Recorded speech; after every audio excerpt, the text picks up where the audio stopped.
You feel calmer when you're alone. Your breathing slows. Your shoulders drop. Your thoughts finally quiet down. There's no performance required. No emotional management.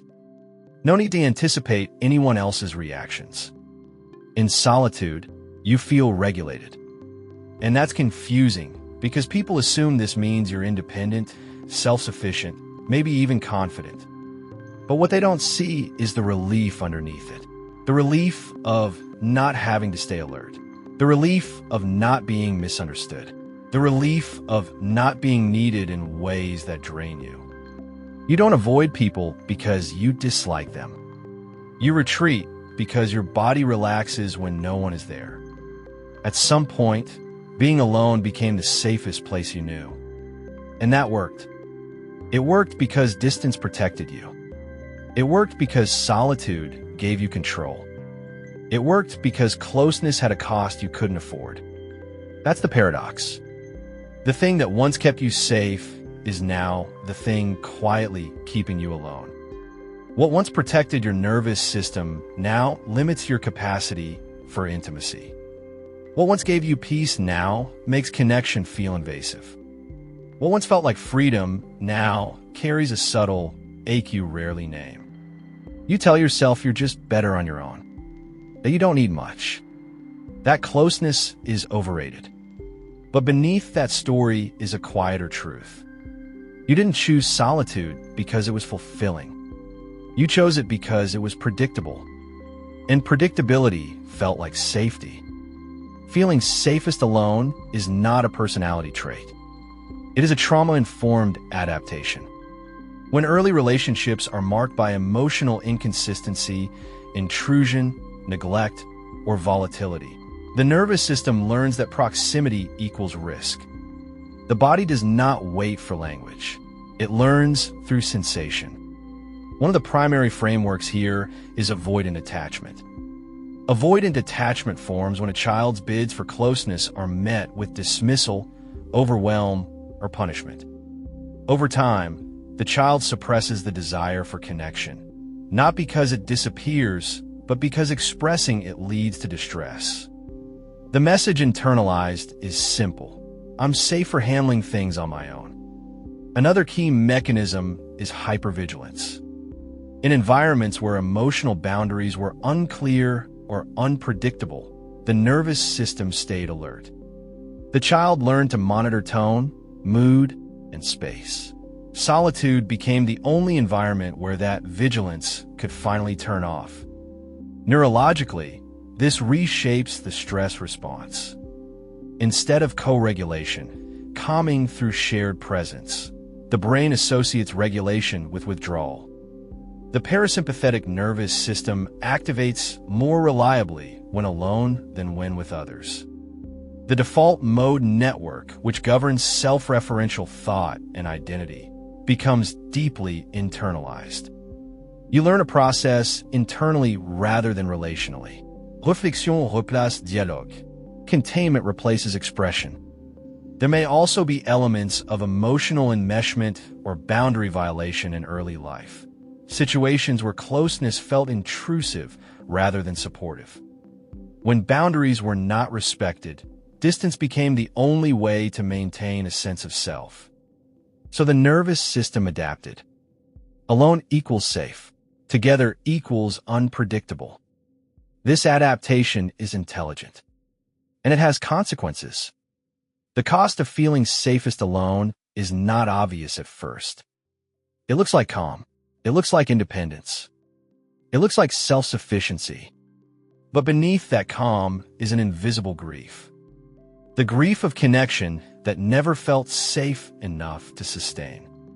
The grief of needing others, but not trusting the need.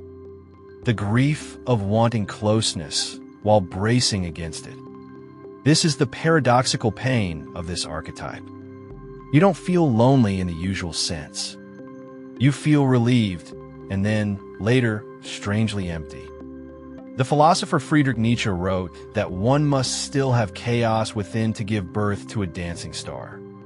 But for those who feel safest alone, the chaos was external, and isolation became the way to contain it. The core fear here is not rejection. It is invasion. The fear that closeness will overwhelm you. That being known will cost you your autonomy. That emotional proximity will require more than you have to give. So you keep people at a distance, not coldly, but carefully. You ration your availability. You limit emotional exposure. You leave before things get too close. And in doing so, you sacrifice authenticity for safety. You present competence instead of vulnerability. Calm instead of need. Distance instead of desire. Simple moments become complex. An invitation feels like a negotiation. A deep conversation feels draining before it begins. A request for closeness triggers an urge to withdraw. Carl Jung spoke of the shadow as the parts of ourselves we disown to survive. For this archetype, the shadow often contains longing, the desire to be held, understood, and met without losing oneself. What you lost was not connection itself. It was the belief that connection could be safe. And that loss shapes everything. This pattern follows you into adulthood in quiet, consistent ways. You might recognize it in your relationships. You enjoy connection in limited doses. You feel energized by people until you don't. Then you need space. A lot of it. You may feel closest to others when there's emotional distance built in. You might avoid vulnerability, not because you don't feel deeply, but because sharing feels exposing. You prefer to process alone. You tell yourself you'll explain later when you've sorted it out. In romantic relationships, you may pull away just as intimacy deepens. You value independence, but struggle with sustained closeness. You fear being needed too much or needing too much yourself. At work, you function best autonomously. You dislike micromanagement. You prefer clear roles and minimal emotional complexity. Collaboration feels taxing if it requires emotional negotiation. Internally, you feel regulated alone, but restless when alone for too long. You oscillate between craving solitude and craving connection, without fully trusting either. You might say, I just need space. I'm better on my own. People drain me. These are not lies. They're coping strategies. Strategies formed when closeness carried a cost.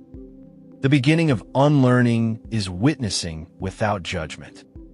Noticing when you withdraw automatically. Noticing the relief and the loss that comes with distance.